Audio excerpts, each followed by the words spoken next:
യേശു ഹൃദയം തേടുന്ന സത്യം. ലോകം യേശുവിനെക്കുറിച്ച് പല രീതിയിൽ സംസാരിക്കുന്നു. ചില പുസ്തകങ്ങൾ അവനെ ആദരിക്കുന്നു, ഒരു പ്രവാചകനായി, ഒരു നല്ല മനുഷ്യനായി.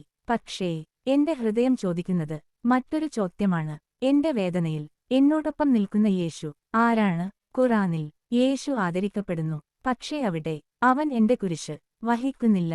അവൻ എന്റെ പാപങ്ങൾക്കായി രക്തം ചൊരിയുന്നില്ല.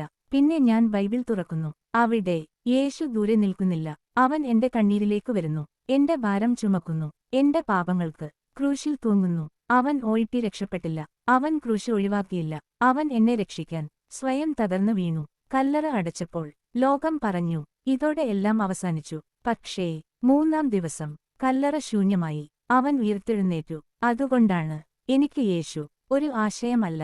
അവൻ എന്റെ രക്ഷകനാണ്, എന്റെ കർത്താവാണ്, എന്റെ രാജാതിരാജനാണ്. ബൈബിളിലെ യേശു ഇന്നും ജീവിക്കുന്നു, ഹൃദയങ്ങളെ മാറ്റുന്ന ജീവിക്കുന്ന രാജാവായി. ദൈനംദിന പ്രാർത്ഥനയും ബൈബിൾ വായിക്കുകയും ചെയ്യുന്നതിലൂടെ നിങ്ങൾക്ക് യേശുവിന്റെ സ്നേഹം അനുഭവിക്കാൻ കഴിയും.